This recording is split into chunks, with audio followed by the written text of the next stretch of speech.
Halo, selamat pagi pemirsa. Senang sekali berjumpa lagi hari ini di Insert Pagi bersama saya Nanda Omesh yang akan memberikan informasi terkini seputar selebriti Indonesia. Nah, tapi berita pertama ini bukan tentang selebriti, tapi memang sedang ramai diberitakan dari beberapa bulan terakhir ini tentang sebuah kasus yang disaksikan oleh seluruh masyarakat Indonesia, yaitu kasus kopi sianida. Nah, kemarin kita melanjutkan sidangnya dan ada fakta-fakta baru yang terungkap katanya. Dan ada beberapa hal yang disampaikan oleh Jessica. Nah, kira-kira seperti apa berita selengkapnya? Ini dia.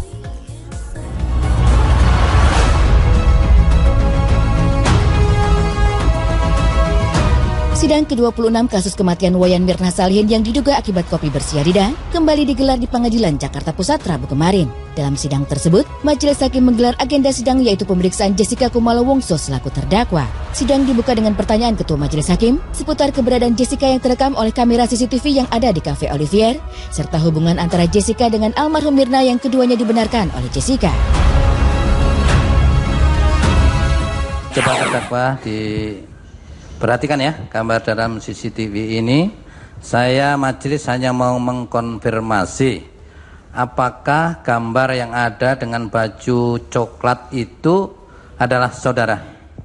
Iya, yang mulia, betul ya? Itu saya. Betul ya, bahwa gambar yang direkam dalam CCTV restoran Olivier adalah saudara ya?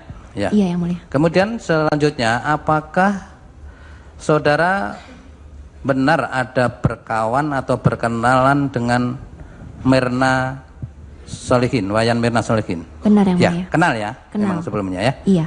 Sehingga ya. Kemudian untuk pemeriksaan lebih lanjut kita awali dengan pertanyaan-pertanyaan kami serahkan kepada penuntut umum. Silakan. Setelah Ketua Majelis Hakim memberi kesempatan kepada tim jaksa penuntut umum untuk bertanya kepada Jessica, salah satu anggota JPU menanyakan kepada Jessica perihal Jessica yang memutuskan bertemu Mirna dan kedua teman lainnya di Cafe Olivier. Padahal sebelumnya di pembicaraan melalui chat terdapat tawaran untuk bertemu di tempat lain bernama Public Market. Seingat saya, juga berdasarkan keterangan Hani, itu ada tawaran Hani apakah di Grand Indonesia, apakah ke Olivier ataupun ke Public Market kalau tidak salah. Betul itu ada? Betul. Betul. Kenapa saudara akhirnya memutuskan ke Olivier?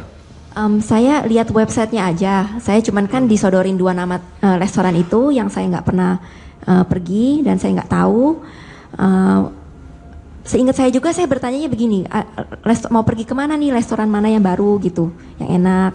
Ya itu sekedar ya saya pengen ke tempat yang lain aja gitu, yang belum saya pernah pergi mungkin. Public Market saudara juga belum pernah? Belum pernah, saya belum pernah dengar dua restoran itu sebelumnya Pak. Mai, kenapa saudara memilihnya? Saya cuma berdasarkan benar-benar dari websitenya aja. Jadi begitu saya dapat dua saran tersebut, saya langsung lihat website dua-duanya, lalu saya membuat keputusan.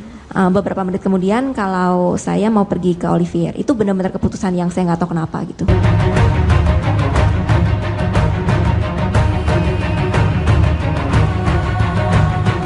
Setelah Jessica membenarkan bahwa dirinya memutuskan untuk bertemu di Cafe Olivier dan bukan di Public Market, berikutnya Jessica menjelaskan jika dirinya langsung mencari informasi seputar menu makanan dan minuman yang ada di kafe itu di internet. Jessica kemudian menawarkan minuman jus dalam percakapan chat kepada Mirna dan kedua temannya. Namun saat itu, Mirna menyatakan lebih menyukai minuman es kopi. Itulah mengapa kemudian Jessica yang sudah memesan meja langsung memesankan es kopi pula untuk Mirna.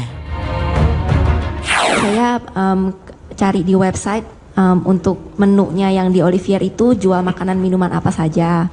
Saudara mencari di website ya? Ya, okay. Websitenya namanya zomato.com, okay. Itu ada. Lalu saya ketemu menunya di situ, saya pilihnya menu jus aja. Terus saya kirimkan ke mereka, nih gue mau pesenin dulu gak gitu, kan saya datangnya pagian gitu. Lalu Mirna menjawab, bukan yang di menu itu, bukan di menu yang saya kirim. Dia menjawabnya malah dia bilang dia suka. Kenapa saudara mengirimkan menu yang itu? Itu di website Zomato itu ada berapa menu? Ada banyak, menunya macam-macam. Tapi pada saat itu saya lagi kepengen minum jus. Saya berharap juga mereka juga mau pesen jus. Oh, jadi saudara, mindset saudara adalah minum jus ya? Iya. Minuman dingin ya? Iya. Oke, minuman dingin. Kemudian akhirnya saudara munculkannya yang saudara kirim di WA grup itu, apakah minuman jus? Iya. Minuman jus juga. Ada makanan? Tidak. Oh tidak, semua itu adalah yang saudara kirim adalah minuman jus semua ya? Saya cuma kirim satu, Oh, satu. seingat saya. Iya. Nah, artinya satu itu kan ada cuma satu menu atau ada? Oh, ada beberapa menu ya? Artinya tidak asli satu menu jus begitu oh, kan? bukan, Ya? maksudnya satu foto gitu aja. Minuman dingin yang saudara kirim ya? Oke, minuman dingin. Selanjutnya seperti apa?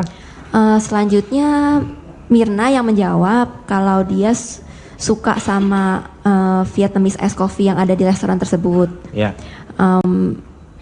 Ya dia menyatakan kalau dia benar-benar I love their Vietnamese ice coffee gitu-gitu. Lalu saya bilang, oh kalau gitu gue pesenin dulu ya. Lalu Mirna menjawab, iya boleh juga sih, dia bilang begitu. Apakah itu menurut saudara sebuah persetujuan untuk dipesankan? Iya, persetujuan. Iya, persetujuan, oke.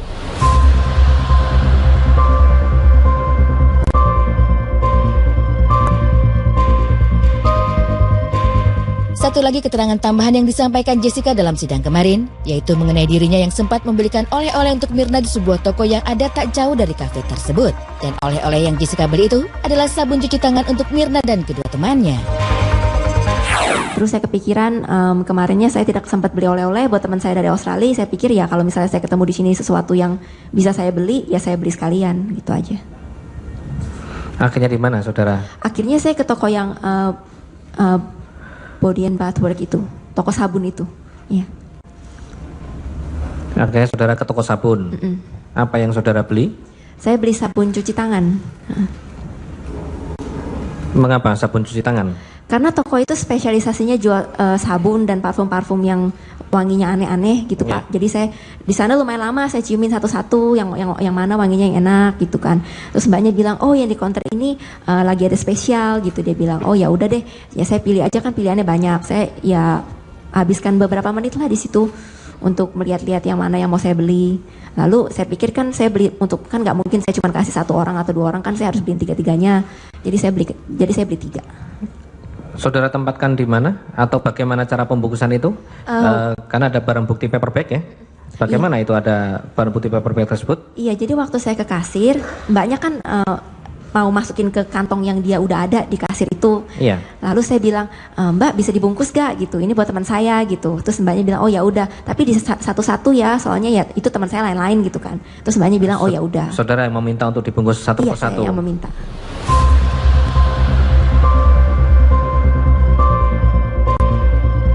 Serangkaian pertanyaan terus disampaikan oleh pihak JPU kepada Jessica hingga sidang bergulir malam hari. Pertanyaan tersebut berkisar mulai dari proses Jessica datang ke kafe, menentukan menu minuman, hingga yang bersifat pribadi seperti masa lalu percintaan Jessica, di mana dalam sesi ini membuat pengunjung sempat riuh di dalam ruang persidangan. Sementara itu, JPU yang sempat ditanya oleh awak media seputar pertanyaan yang disampaikan kepada Jessica, pihaknya menjelaskan bahwa semua pertanyaan disampaikan berdasarkan fakta yang ada dalam persidangan sebelumnya. Sedangkan dari pihak Jessica yang diwakilkan oleh kuasa hukumnya, sempat menyatakan keberatan terhadap saksi John Torres, anggota polisi New South Wales Australia, yang menyatakan Jessica kerap mengkonsumsi minuman beralkohol.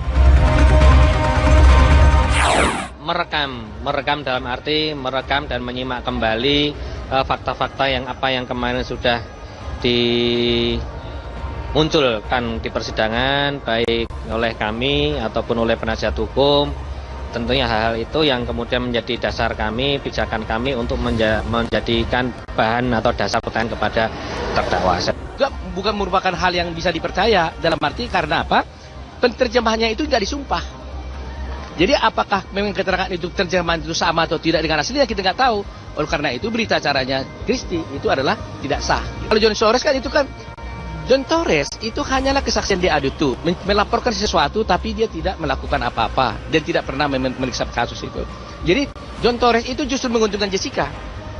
Kenapa? Selama ini sudah terpaku pada pikiran masyarakat seakan-akan Jessica ini melakukan kriminal. Ternyata kemarin itu bukan kriminal, hanya mengenai laporan tentang bagaimana hubungan dengan pacarnya kan.